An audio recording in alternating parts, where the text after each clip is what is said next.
De acordo com a Sociedade Brasileira de Dermatologia, as estações frias são as mais indicadas para tratamentos de pele com ácido. Esses procedimentos são os mais procurados por pacientes nos consultórios dermatológicos para tratar as manchinhas, as espinhas, as rugas. Para falar sobre os diferentes tipos de ácido e os seus benefícios, eu recebo aqui na nossa casa a dermatologista a doutora Ana Beatriz Schmidt. Doutora, seja bem-vinda à nossa casa mais uma vez. Muito obrigada, eu que agradeço pelo convite, mais uma vez. Eu que agradeço, doutora. Tá chegando friozinho. Sim.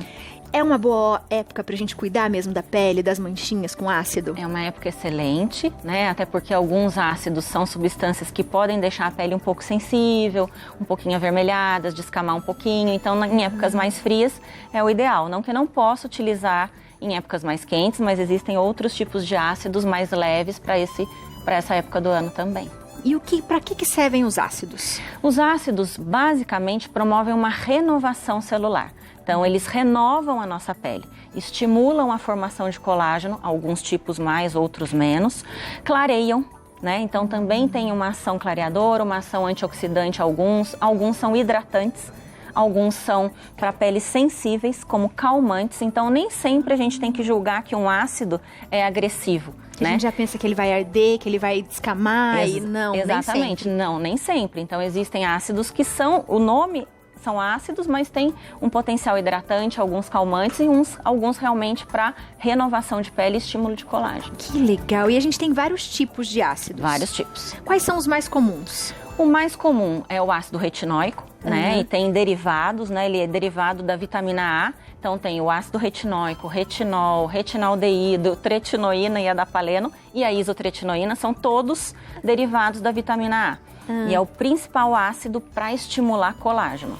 Então, o ácido retinóico é o que estimula a maior formação de colágeno na nossa pele. O ácido hialurônico, que hoje em dia está muito utilizado de forma injetável, mas ele é um produto que também existe na forma tópica de passar em cremes. Porém, nessa forma, ele é um hidratante. Então, ele é um açúcar que retém água e umidade dentro da pele. Ele não serve para de repente tirar a ruguinha, nada disso, ou preencher algo. Ele até tem um efeito levemente preenchedor em forma de creme, mas por segurar a água dentro da pele. Então ele segura a água e com isso pode fazer com que a ruga fique um pouco menos visível. Mas não que ele estimule a formação de um novo colágeno e melhore aquela ruga. Isso não. As pessoas ficam bem preocupadas e pensam em ácido nas manchinhas, né? Nos melasmas, por exemplo. As grávidas, que geralmente têm o melasma na época da gravidez e depois acabam levando para a vida, elas podem usar um ácido na gestação ou não? Existe, por exemplo, a vitamina C, que é um ácido L-ascórbico, né? Então a vitamina C pode ser utilizada na gestação e depois do primeiro trimestre, dos 3 primeiros meses, pode ser utilizado também o ácido glicólico e o ácido azelaico, são ácidos permitidos na gestação. E no início pode a vitamina C. E quando a gente compra um cosmético, por exemplo, dentro dele, por exemplo, pode ter um ácido? Pode. Existem, né, na verdade, como até comentei com você, substâncias que têm o nome ácido, mas elas são hidratantes, ou elas podem ser calmantes, ou elas podem ser até um conservante daquele produto, né? Então, existem produtos, sim, comprados prontos, que têm ácidos na sua formulação. Podem ser ácidos que são cáusticos, que realmente promovem uma renovação da pele, fazem uma leve descamação, ou não. Podem ser ácidos que promovam um efeito antioxidante, como a vitamina C, ou um efeito hidratante, como o ácido hialurônico, por exemplo. E todas as pessoas podem usar? Olha, existe assim, pessoas de pele sensível, pessoas que têm rosácea, pessoas que têm a pele um pouquinho mais avermelhada, já é um pouco mais complicado de usar ácidos, né? Então, realmente, daí teria que ir num médico dermatologista para avaliar aquele tipo de pele, se tem necessidade de passar ou se não tem necessidade de passar e qual tipo pode ser utilizado, né? Fora pessoas de pele sensível, né? Num geral, existem ácidos para todo tipo de pele. Né? Então depende da concentração do ácido, depende do tempo que ele fica em contato com a pele. Né? Então existem concentrações muito pequenas e existem concentrações mais altas que a gente usa, por exemplo, em consultório para fazer peelings, ou que a gente passa nas receitas de produtos manipulados, a gente consegue mexer na quantidade, na porcentagem daquele ácido. Legal. Antes da gente falar dos peelings, tem uma perguntinha aqui já, da Patrícia de Aparecida. Boa tarde. Gostaria de saber se existe algum ácido que age melhor na pele morena, ou eu posso usar qualquer tipo. Programa Santa Receita é nota 10. Um beijo pra você, Patrícia. E aí, doutora? Existe. Geralmente na pele morena eu gosto mais do ácido azelaico, que é um ácido muito interessante para a pele morena. Ele não tem uma tendência de manchar tanto, de causar um rebote, né? Existe também o ácido mandélico, né, que é um ácido derivado de maçã, que a gente também pode usar com segurança na pele morena. Legal. E sobre o peeling, qual que é a diferença dele do ácido? Ele tem muito ácido? Como que funciona, doutora? Na verdade, assim, existem muitos tipos de peelings. Cada peeling é de um tipo de ácido diferente para uma queixa específica do paciente diferente, né? Então, tem alguns peelings que são de ácido salicílico, por exemplo. A gente passa ácido salicílico no creme de casa para acne? Passa. Se a gente passa em casa 2%, o peeling vai ser 20%. O peeling vai ser 10%. Então, o peeling é feito em consultório, numa concentração maior do que aquele ácido que pode ser que você esteja usando até em casa. Retinóico é um ácido que a gente passa para casa, 0,05%. O peeling é 5%. Então, ele é maior, a porcentagem é mais alta. Com isso, ele promove uma renovação maior, né? Então, existem camadas que a gente pode atuar com o peeling, camadas diferentes da pele, dependendo do que a gente quer. Manchas, rugas, envelhecimento, melasma, acne. Depende do que é a proposta daquele paciente. E a gente geralmente fala que as pessoas querem uma boa época é o inverno, um tempo frio, porque a gente não pode tomar sol, né? Exatamente. O que acontece? Nós, dermatologistas, a gente tem um pouco de receio dos pacientes não utilizarem o protetor da forma correta e se exporem ao sol de uma forma incorreta e realmente isso causar algum problema estando usando o ácido. Então, é mais confortável para nós também orientar vocês que épocas frias são melhores para fazer, porque daí a chance que se vocês descuidarem um pouquinho, né, e der algum problema, não ser tão grande quanto no verão.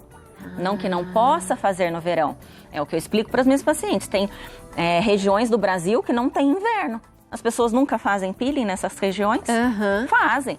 Claro que fazem laser, fazem peelings, porém tem que ter uma orientação muito cuidadosa no sentido do cuidado depois da aplicação de um peeling, por exemplo. E o que pode acontecer se a gente não cuidar, doutora? Se não cuidar, a gente pode ter um efeito que a gente chama de rebote, um efeito que a gente não queria. Então, por aquela substância deixar a pele sensível, avermelhada, descamando um pouquinho, né? Fica mais ressecada. O paciente se expõe ao sol, sem proteção, vai machucar mais ainda e aquilo pode inflamar tanto e a pele responde como uma inflamação, uma hipercromia pós-inflamatória. Manchou em excesso por uma inflamação em excesso e não era o que a gente queria. Que perigo isso. Perigo. Tem mais uma perguntinha. Do Carlos Queiroz, de Recife, Pernambuco. Boa tarde. Qual o ácido mais indicado para peles oleosas? Geralmente, para as peles oleosas, o ácido salicílico é muito interessante e o ácido retinóico, ou alguma variação do retinóico, como o adapaleno, por exemplo, que é um derivado de vitamina A que descama menos. Ele tem um efeito menos irritante, muito utilizado para pele com acne. E aí, geralmente, a gente consegue ler isso, todos os rótulos? Consegue ler. Geralmente, também, o médico te orienta, você tem uma orientação. É importante no uso de ácidos, não usar um ácido que o colega está usando, que a amiga está usando, que o amigo está usando. Às vezes, não é para você aquele ácido, né? Exceto assim, um ácido hialurônico em forma de creme, ele é um hidratante. Então ele não vai ter, né, tantos efeitos colaterais nesse sentido, mas se for um ácido desse tipo de ácidos que descamam, que deixam a pele sensível, como salicílico, ácido retinóico, ácido glicólico, né, que deixa a pele muito bonita, dá aquele glow, fica bem bonito, mas ele é irritante. Então tem que saber usar, tem que saber como passar, a quantidade que põe na mão para aplicar, o jeito de passar, não pode pôr muito. Eu sempre explico, tamanho de uma ervilha, bem pouquinho para o rosto inteiro. Não precisa ficar massageando, passa só um pouquinho, não passa perto dos olhos. Evita canto de nariz, cantinho de boca, que é onde geralmente machuca mais. Machuca mais, porque ele vai ficar parecendo que a pelinha tá quebrando ali, né? Exatamente. A gente tem mais uma perguntinha aqui da Rosenil Canavarros, de Campo Grande, Mato Grosso do Sul. Ácidos podem ser usados para tratamento da psoríase. E aí, doutora? Existem alguns tipos de ácidos que eles têm um efeito hidratante e dependendo da dose, ser numa dose mais alta, eles se tornam queratolíticos. O que é isso? Eles tiram o excesso de queratina que aquela pele está fazendo. Então, na psoríase, por exemplo, fazem placas de um excesso de queratina da pele, uma hiperqueratose em algumas regiões. Então existem, por exemplo, algumas substâncias ácidas que podem ser utilizadas nessas regiões para deixar aquela região um pouco mais fina e ter essa ação queratolítica, como o ácido salicílico, por exemplo. O tazaroteno é um outro derivado de vitamina A, mas um pouquinho mais complicado do paciente utilizar sem uma orientação médica, porque causa mais irritação.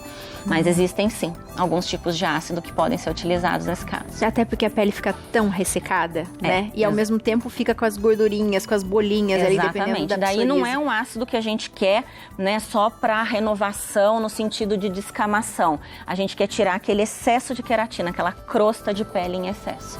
Lembrando sempre, né, doutora, que se a gente tá com algum problema, né, a gente tá vendo o nosso rosto, tá vendo a nossa pele em geral, não tá bem, não vá na farmácia direto procurar, sempre vá sempre a um dermatologista, a um médico para receitar, que é o ideal, não é? É o ideal. Às vezes, né, você faz isso pulando uma etapa e o barato pode sair caro. Né? Então, realmente tenha uma orientação, é o ideal, né? Claro que existem produtos cosméticos que a gente consegue comprar com uma orientação na farmácia até, mas são produtos mais leves, não são medicamentos, são cosméticos em dosagens diferentes, com ações terapêuticas diferentes. Aí a gente tem que realmente ter uma orientação, se quiser, no sentido de uma medicação. E de um resultado mais rápido também. Doutora, muito obrigada, seja bem-vinda sempre à nossa casa, viu? Obrigada. Você de casa, aproveita, segue a doutora nas redes sociais, @doutora, DRA, tudo junto, Ana B. Schmidt. Tudo junto, tá bom? Você vai ver várias dicas que a doutora coloca lá e as fotos lindas da doutora, que já falei que tô babando em todas. Seja bem-vinda sempre. Obrigada, muito obrigada, viu? Obrigada.